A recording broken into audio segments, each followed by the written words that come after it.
The Bolshoi Theatre is a historic theatre in Moscow, Russia, designed by architect Joseph Beauvais, which holds performances of ballet and opera. The theatre's original name was the Imperial Bolshoi Theatre of Moscow, while the St. Petersburg Bolshoi Theatre was called the Imperial Bolshoi Kameny Theatre. At that time, all Russian theatres were imperial property. Moscow and St. Petersburg each had only two theatres, one intended for opera and ballet, and one for plays. Because opera and ballet were considered nobler than drama, the opera houses were named Grand Theatres, and the drama theatres were called the Smaller Theatre. The Bolshoi Ballet and Bolshoi Opera are amongst the oldest and most renowned ballet and opera companies in the world. It is by far the world's biggest ballet company, having more than 200 dancers. The theatre is the parent company of the Bolshoi Ballet Academy, a world-famous leading school of ballet. It has a branch at the Bolshoi Theatre School in Joinville, Brazil. The main building of the theatre, rebuilt and renovated several times during its history, is a landmark of Moscow and Russia. On 28 October 2011, the Bolshoi was reopened after an extensive 6-year renovation. The official cost of the renovation is 21 billion rubles. However, other Russian authorities and other people connected to it claimed much more public money was spent. The renovation included restoring acoustics to the original quality, as well as restoring the original imperial decor of the Bolshoi. History. Origins. The company was founded on 17 March 1776 by Prince Pyotr Vasilievich Urasov and Michael Maddox. Initially, it held performances in a private home, but it acquired the Petrovka Theatre, and on 30 December 1780 it began producing plays and operas, thus establishing what was to become the Bolshoi Theatre. With the destruction by fire of the Petrovka Theatre on 8 October 1805, it was replaced on 13 April 1808 with the opening of new Arbat Imperial Theatre, but, as a consequence of the French invasion of Moscow in 1812, fire destroyed that theatre. The current theatre was built on Theatre Square between 1821 and 1824. It was designed by architect Andrei Mikhailov, and it opened on 18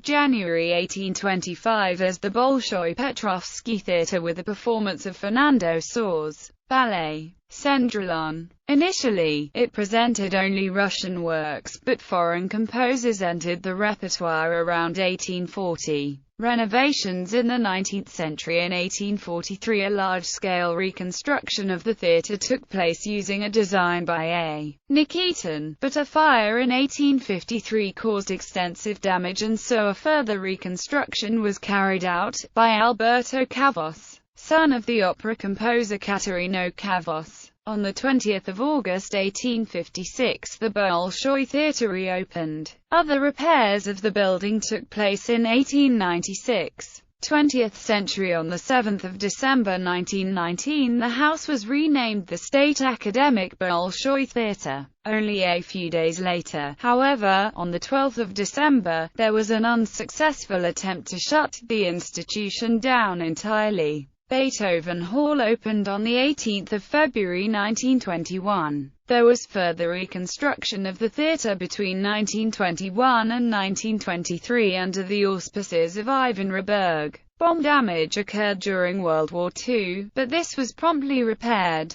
New stage of 2002. A new stage for the Bolshoi Theatre, called the New Stage, went into service on 29 November 2002. It was built to the left of the theatre's historic main stage. Together with auxiliary buildings, a restored 17th-century building, 2 rehearsal halls, and artists' recreation rooms, it forms a single theatre complex, the Bolshoi Theatre of Russia. The new building is on a natural hill where, until recently, there were blocks of old houses with communal apartments. Major rebuilding and renovation. From July 2005 to October 2011 the theatre was closed for restoration. It had undergone many renovations in its time, but none as major as this. The building, whose architecture combines three different styles, was damaged and a quick renovation seemed to be necessary. Repairs were initially due to cost 15 billion rubles, but engineers found that more than 75% of the structure was unstable, and as a result the cost estimate jumped to 25.5 billion rubles. At the completion of the work, however, it was announced that only 21 billion rubles had been spent. According to the Moscow Times, the true cost may have been double that, and Der Spiegel quotes a figure of $1.1 billion. The rebuilding and renovation was funded entirely by the federal government.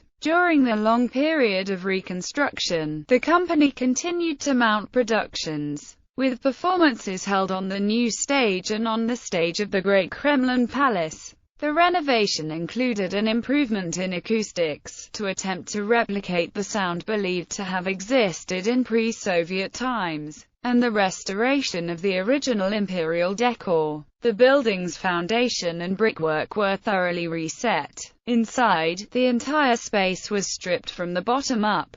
The 19th-century wooden fixtures, silver stage curtain and French-made red velvet banquettes were removed for repair in specialist workshops. Outside, on the top of the facade, the double-headed eagle of the original Russian coat of arms was installed in the place where the Soviet hammer and sickle had been mounted for decades. Finally, on 28 October 2011, the Bolshoi Theatre reopened with a concert featuring international artists and the ballet and opera companies. The first staged opera, Ruslan and Lyudmila, followed soon after. Notable premieres. The Bolshoi has been the site of many historic premieres, including Tchaikovsky's The Voyvoda and Mazeppa. Modest Mussorgsky's one version of Boris Godunov was given on 16 December 1888. Rachmaninoff's Aleko and Francesca da Rimini. Nikolai Rimsky-Korsakov's opera The Maid of Pskov, with Fyodor Chelyapin singing the role of Ivan the Terrible. Dmitri Shostakovich's opera Lady Macbeth of the Mtsensk district in 1935. Other notable facts. The first symphonic concert by the Bolshoi Orchestra took place at the Bolshoi Theatre on 4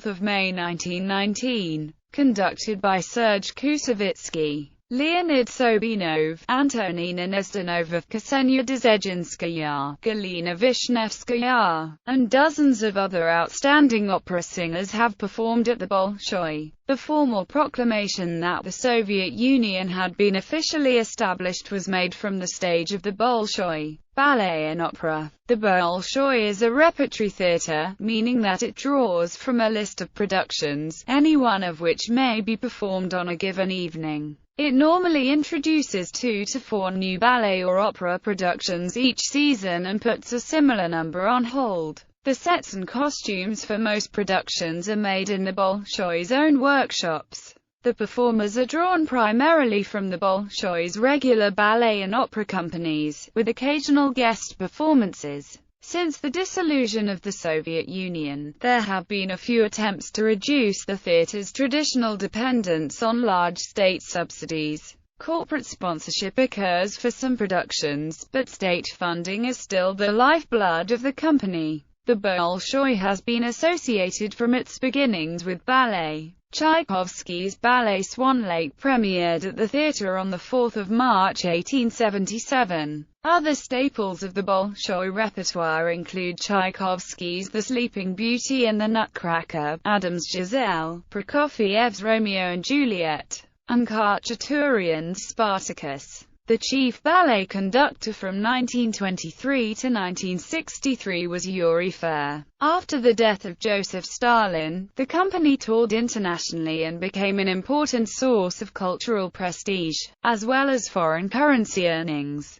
As a result, the Bolshoi Ballet became a well-known name in the West. However, the Bolshoi suffered from losses through a series of defections of its dances. The first occurrence was on 23 August 1979, with Alexander Godunov, followed by Leonid Kozlov and Valentina Kozlova on 16 September 1979, and other cases in the following years. Bolshoi continues to tour regularly with opera and ballet productions in the post-Soviet era. The opera company specializes in the classics of Russian opera such as Mussorgsky's Boris Godunov, Glinka's A Life for the Tsar, and Rimsky-Korsakov's The Tsar's Bride, as well as the operas of Tchaikovsky. Many operas by Western composers are also performed, especially works of Italian composers such as Rossini, Verdi, and Puccini. Until the mid-1990s, most foreign operas were sung in Russian, but Italian and other languages have been heard more frequently on the Bolshoi stage in recent years.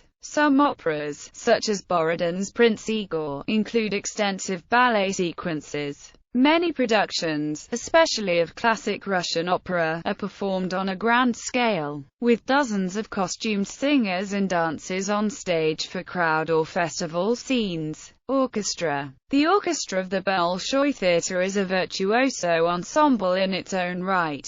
It gives occasional concerts of symphonic music in the theatre and elsewhere, and has made recordings. Over the decades, it has toured overseas as the Bolshoi Theatre Orchestra, the Bolshoi Symphony Orchestra, and, most recently, as the Bolshoi Orchestra. Its music director and chief conductor, Vasily Sinaisky, quit abruptly at the start of December 2013, after a 41-month tenure, citing the need to avoid conflict. His resignation was promptly accepted by General Director Vladimir Urin, who then selected Tugan Sokiev as the replacement. Sokiev's contract, settled on January 20, 2014, runs for 4 years and was effective immediately. The new chief also holds conductorships in Toulouse and Berlin. Chief conductors and music directors' cultural status. The Bolshoi Theatre is famous throughout the world. It is frequented by tourists. As a result, prices can be much higher than in other Russian theatres. This is especially the case for ballet, where prices are comparable to those for performances in the West. For local citizens, concerts and operas are still relatively affordable, with prices ranging from 100 rubles to 15,000 rubles. Scandals. The rebuilding and renovation cost was $1.1 billion, 16 times the initial estimate. In 2009, prosecutors alleged the lead contractor was paid 3 times for the same work. Anastasia Volchkova, a former Bolshoi prima ballerina, has said she sees the theatre as a big brothel, because, she has claimed, ballerinas are invited to parties by theatre administrators and refused roles if they do not accept. On 17 January 2013, Sergei Filin, the Bolshoi's ballet director, was attacked with sulfuric acid and as a result lost much of his eyesight. A male dancer was later charged with the crime. In the area of box office, a theatre insider told the German publication Der Spiegel that tickets are often sold to mafia dealers, who in turn sell them on the black market for double the face value. Performance quality has been criticized by the former music director Alexander Vedernikov. He has claimed the Bolshoi Theatre was putting bureaucratic interests before artistic ones.